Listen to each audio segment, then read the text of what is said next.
मित्रों नमस्कार। आज सुबह उठा और मैं छत पर गया।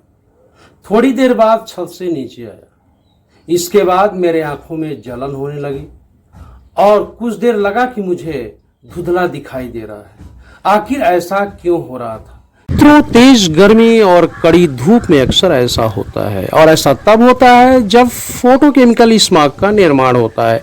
तो फिर कौन से ऐसे प्रदूषक हैं जो फोटोकेमिकल स्मॉग के लिए जिम्मेदार हैं, जिससे के बनने से लोगों की आंखों में जलन होता है? तो आइए हम विस्तार से इसके बारे में बताते हैं। हम चाहेंगे कि आगे बढ़ने के पहले आप हमारे इस लोक संचेतना चैनल को सब्सक्राइब और शेयर जरूर करें, ताकि अन्य लोग भी इससे लाभान्वित हों और अपना बचाव कर सकें। फोटोकेमिकल स्मॉग एक जटिल प्रक्रिया से बनता है, हालांकि इसका स्रोत काफी अस्पष्ट है। इसमें सबसे बड़ा योगदान ऑटोमोबाइल्स का होता है। चलते हुए वाहन अधिक धुएं फेंकते हैं।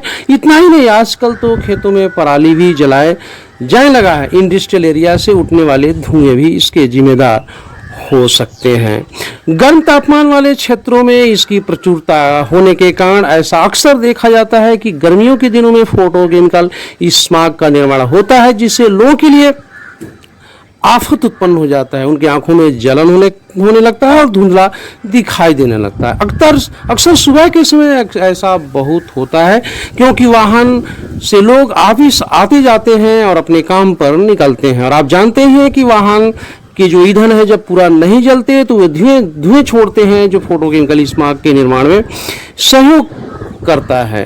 तो होता क्या है, जब उस धुएं निकलते हैं ऑटोमोबाइल से, तो वो नाइट्रोजन ऑक्साइड वायुमंडल में प्रवेश करते हैं, जो पानी के साथ मिलकर नाइट्रिक एसिड बना लेते हैं, या सूरज की रोशनी के साथ प्रतिक्रिया करके एकल ऑक्सीजन परमाणु बना सकते हैं, जो फिर आणविक ऑक्सीजन के साथ मिलकर ओजोन बनाते हैं।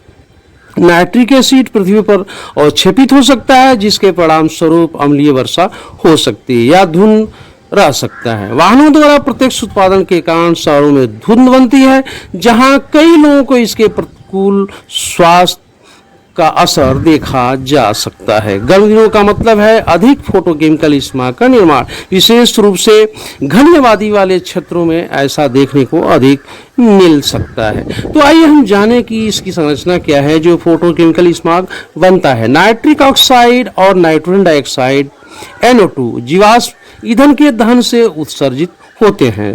साथ ही जहां फिर ज्वालामुखी निकलती है, जंगलों में आग लगती है, वहां भी ये मूल रूप से प्राकृतिक रूप से जो उत्सर्जित हो सकते हैं।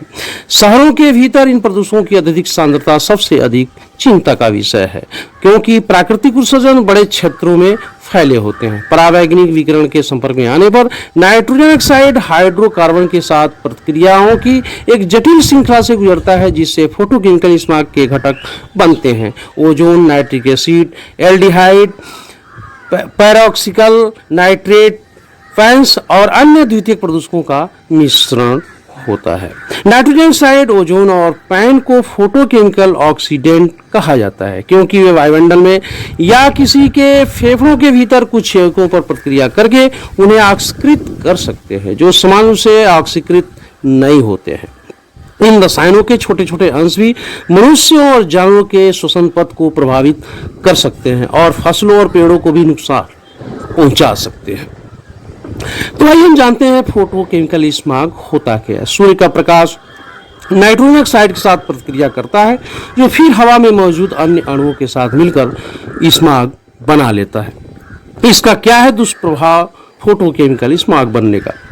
फोटोकेमिकल स्मॉग के कई प्रतिकूल प्रभाव देखने को मिलता है। हाइड्रोकार्बन के साथ संयुक्त होने पर इसमें मौजूद रसायन ऐसे अणु बनाते हैं जो आंखों में जलन पैदा करते हैं। हवा में मौजूद रेडिकल्स ग्राउंड लेवल ओजोन के विनाश को रोककर नाइट्रोजन चक्र में हस्तक्षेप करते हैं और अन्य प्रभावों में दृश्यता